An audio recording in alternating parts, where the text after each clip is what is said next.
Study IQ IAS, अब तैयारी हुई अफोर्डेबल।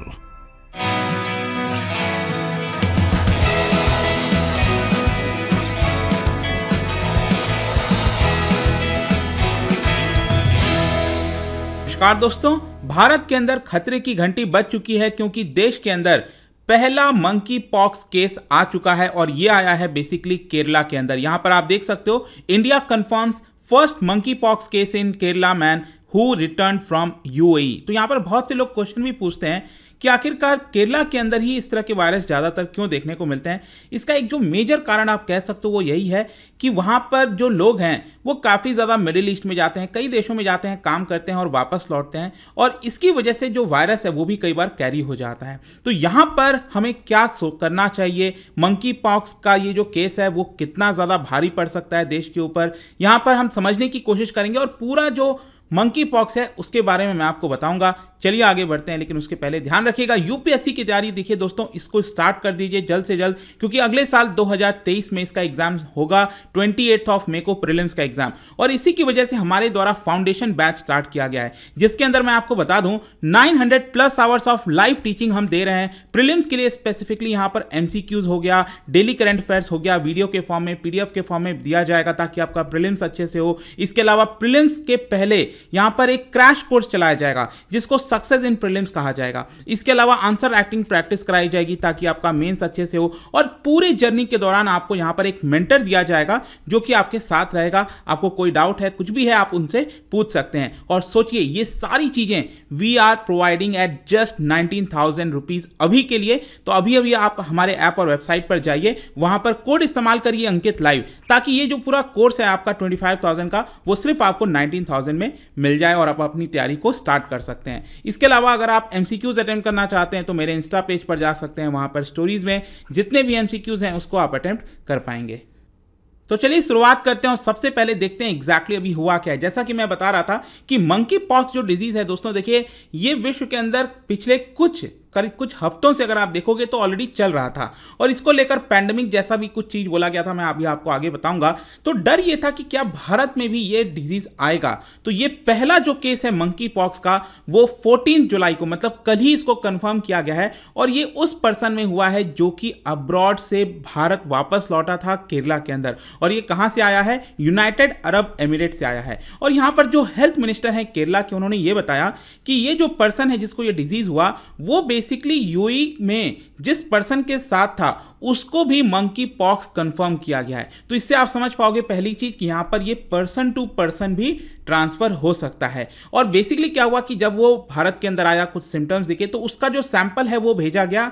हमेशा की तरह आपको पता होगा पुणे के अंदर ये जो इंस्टीट्यूट है, नेशनल इंस्टीट्यूट ऑफ वायरोलॉजी, ये कोविड के समय काफी ज्यादा इसका चर्चा हो रहा था, उनके द्वारा ये कंफर्म किया है कल ही के डेट में। लेकिन यहां पर एक इंपॉर्टेंट चीज आपको मैं बता दूं कि वर्ल्ड हेल्थ नेटवर्क, ये पिछले कुछ समय न्यूज में चल रहा था। बेसिकली ये एक प्रकार का सिटीजन्स इनिशिएटिव है, इनके द्वारा ऑलरेडी इसको पैंडेमिक डिक्लेयर किया जा चुका है। जी हाँ, मंकी पॉक्स को पैंडेमिक डिक्लेयर किया गया था कब? 24 जून को, अभी एक महीना भी नहीं हुआ है। तो उस समय क्या था कि करीब 3,400 केसेस थे, अब तो काफी ज्यादा हो गए होंगे, और ये 58 कंट्रीज में लगभग फैल चुका था ऑलरेडी। और इसी को देखते हुए इन्होंने इसको पैंडेमिक डिक्लेयर कर दिया। देखो, पैंडेमिक डिक्लेयर करने का सिंपल अर्थ ये होता है कि एक पर्टिकुलर, एक बड़े रीजन में, विश्व के काफी सारे हिस्से में अगर ये डिजीज देखने को मिलता है, कई लोगों को इंपैक्ट करता है, तो उसको वो पैंडेमिक डिक्लेयर किया जाता है।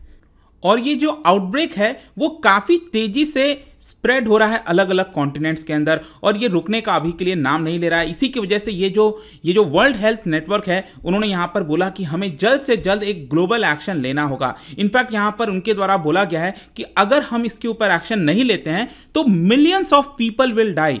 तो यहां पर ये जो कोट है ना, that is millions of people will die, actually इन्हीं के द्वारा बोला गया है, वर्ल्ड हेल्थ नेटवर्क के द्वारा। और कई लोग यहां पर ब्लाइंड हो जाएंगे, डिसेबल्ड हो जाएंगे। तो जरूरी है कि यहां पर जल्द से जल्द एक ग्लोबल एक्शन लिया जाए, अदरवाइज ये कोविड की तरह एक बहुत ज्यादा प्रॉब्लम क्रिएट कर सकता है। ऑल्दो इसकी वजह से बहुत सारे मृत्यु नहीं होंगी। देखो, कोविड में तो क्या है कि बहुत ज्यादा लोगों को यहां पर कोविड हो रहा था, आपने देखा होगा, तो इसमें हो सकता है कि शायद उतना ज्यादा लोगों को मंकी पॉक्स ना हो, लेकिन यहां पर जो मृत्यु दर है, मोर्टेलिटी रेट है, वो ज़्यादा है, वो मैं आपको आगे बताऊंगा कितना है, लेकिन उसकी वजह से क्या होगा कि बहुत से लोगों की जानें चली जाएंगी। और इसीलिए उन्होंने ये कहा है, WHO से गुहार की है कि जल्द से जल्द आप इसके ऊपर एक्शन लीजिए। जैसे कि हमने गलती किया था कोविड को लेकर, जनवरी 2020 में हमने यहाँ पर उसको इमरजेंसी डिक्लेयर नहीं किया, तो हमें यहाँ पर सीखना चाहिए। अभी रिसेंट का ही इतिहास है, अगर हम उससे नहीं सीखेंगे तो अगेन ये काफ़ी बड़ा भयानक रूप ले सकता है और इसकी वजह से हमें तुरंत एक्शन लेने की जरूरत है। अब यहाँ पर क्वेश्चन आपके मन में आएगा कि एग्जैक्टली है क्या सारी चीज़ें, मंकी पॉक्स क्या है। देखो, आपने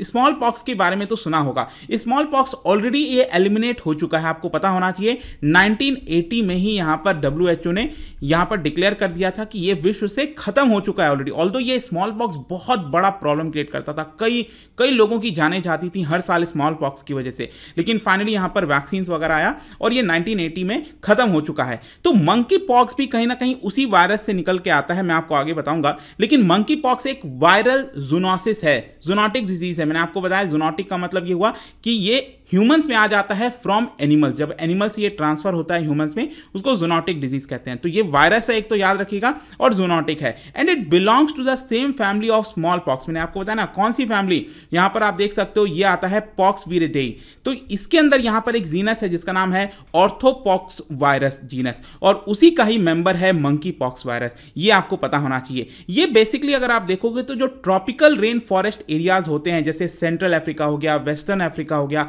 वहां से ये बेसिकली निकल कर आया है और ये कई रीजन्स में लगातार फैलता रहता है, ये आपको पता होना चाहिए। क्वेश्चन यहां पर यह है कि इसका सिम्टम्स क्या है। देखो, जैसे ही मंकी पॉक्स वायरस के कांटेक्ट में कोई भी आता है तो 12 दिन के बाद उसको फीवर होने लगता है, हेडेक होने लगता है, मसल पेन हो गया, टायर्डनेस हो गया, इस तरह की चीजें होती हैं। लेकिन 3 दिन के अंदर से ही यहां पर उसका जो रैशेस है बॉडी पर, वो डेवलप होना स्टार्ट हो जाता है। और मैं आपको बता दूं कि रैशेस बहुत ही ज़्यादा खतरनाक होता है इसके अंदर। इनफैक्ट मैं आपको पिक्चर्स दिखाता हूं, ये आप देखिए पूरे हाथ में, मतलब बॉडी का कोई ऐसा पार्ट नहीं बचेगा जहां पर आपको ये रैशेस नहीं देखने को मिलेंगे। चेहरे के ऊपर इस तरह के रैशेस हो जाते हैं, तो ये काफ़ी ज़्यादा प्रॉब्लमैटिक है। इतनी ज़्यादा ईचिंग होगी कि यहां पर आपको आपकी बॉडी आप खुजाने लग जाओगे, इस तरह का बहुत ज़्यादा ईचिंग होती है, स्कैब टाइप का फॉर्म हो जाता है यहाँ पर। और ये इलनेस जो है और ये जो पूरा सिम्टम्स है वो करीब 2 से 4 हफ्ते तक आपके बॉडी पर रहेगा, जो कि वेरी पेनफुल होता है। और उसके बाद धीरे धीरे यहाँ पर ये कम होने लगता है। अब ये स्प्रेड कैसे होता है, देखो, एक तो क्या है कि यहाँ पर जो होस्ट वायरस है, अब होस्ट कौन से हैं, रॉडेंट्स होते हैं। रॉडेंट्स क्या होते हैं, जैसे रैट हो गया, स्क्वायरल्स हो गए, ये रॉडेंट्स कहते हैं। तो ये कैरी करते हैं इस वायरस को और वहां से ये स्पिल ओवर होके मंकीज में आता है, फिर मंकी से ह्यूमंस में आ सकता है और ह्यूमन टू ह्यूमन भी ट्रांसफर होता है। ये भी आप ध्यान रखिएगा कि ह्यूमन टू ह्यूमन ट्रांसफर होता है। कहने का मतलब यह है कि अगर आप किसी पर्सन, ऐसे पर्सन के कांटेक्ट में आते हैं, उसके क्लोथिंग के कांटेक्ट में आते हैं, या फिर उसका बेड हो गया, रेस्पिरेटरी डायरेक्ट कांटेक्ट हो गया, तो उसके माध्यम से भी ये फैलता है मंकी पॉक्स वायरस, हमें पता होना चाहिए। और इसके अंदर मृत्यु कितनी होती है, just imagine 10th of person, मतलब कि लगभग 10% लोगों की मृत्यु भी हो जाती है। और इसी से आप समझ सकते होगे कि ये कितना ज़्यादा खतरनाक है। और यहाँ पर इसमें जो यंग एज पर्सन्स हैं उनकी यहाँ पर ज़्यादातर मृत्यु देखने को मिलती है। पहला केस मैं अगर आपको बताऊं मंकी पॉक्स के बारे में, तो ये देखने को मिला था 1970 में। 1970 में आपने सुना होगा एक देश है डेमोक्रेटिक रिपब्लिक ऑफ कॉन्गो। यहाँ पर अफ्रीका में सेंटर में आप देखोगे ये आपको देखने को मिलता है डेमोक्रेटिक रिपब्लिक ऑफ कॉन्गो। वहाँ पर ये पहली बार पाया गया था 9 साल के बच्चे में। और उसके बाद से यहाँ पर जो रूरल एरियाज हो गए, इसके कई सारे जो रेन फॉरेस्ट एरियाज हैं अफ्रीका के, वहां पर हमें देखने को मिला है। फिर 1970 से लेकर 11 अफ्रीकन कंट्रीज में ये पाया गया है। लेकिन सबसे जो खतरनाक आया था वो था 2017 में। 2017 में नाइजीरिया के अंदर, ये अगेन आप देखोगे यहाँ पर जो वेस्टर्न साइड है नाइजीरिया, वहां पर ये पाया गया था। और इसके अंदर बताया जाता है कि 183 कंफर्म केसेस थे। आप सोचिए उस समय 183 में से ही 9 लोगों की करीब मृत्यु हो गई थी इन 18 स्टेट्स। और ज़्यादातर जो सदर्न पार्ट है इसका यहाँ पर देखने को मिला था, जो नाइजीरिया का सदर्न वाला पार्ट है। तो ये आपको थोड़ा सा हिस्ट्री है। अगर मैं अफ्रीका के आउटसाइड बताऊं तो ये कुछ जगहों पर आपको देखने को मिलेगा। जैसे 2003 में यूएसए के अंदर ये कंफर्म पाया गया था। कि अब यूएसए में कैसे आ गया, एक्चुअली जो रॉडेंट्स हैं वो इंपोर्ट कराया गया था यूएस के द्वारा। और वो इंपोर्ट जब कराया गया तो यूएस के अंदर डॉग्स में फैल गया और फिर डॉग्स से जो है वो आपका ह्यूमंस के अंदर फैल गया था। इसके अलावा 2018 में इजराइल में ये गया था। यूनाइटेड किंगडम के अंदर 2019 में ये पाया गया। फिर 2019 में सिंगापुर में भी पाया गया था, जब नाइजीरिया से जो लोग हैं, ट्रैवलर्स हैं, वो वहां पर गए थे।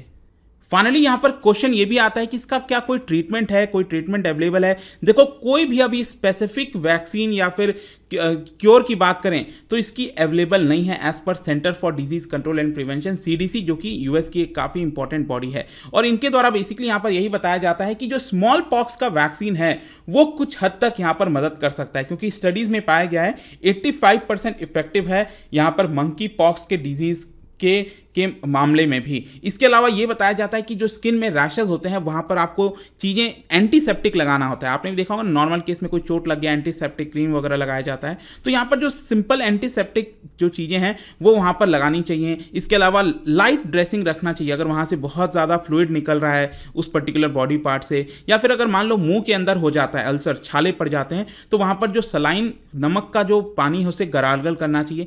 इस तरह के सिंपल यहाँ पर जो क्योर है वो बताया गया, लेकिन एक स्पेसिफिक कोई ट्रीटमेंट हो, कोई जैसे कोविड में आपने देखा होगा किसी को कुछ समझ नहीं आ रहा था कि क्या ट्रीटमेंट, कुछ वैसा ही आपको यहाँ पर देखने को मिलेगा।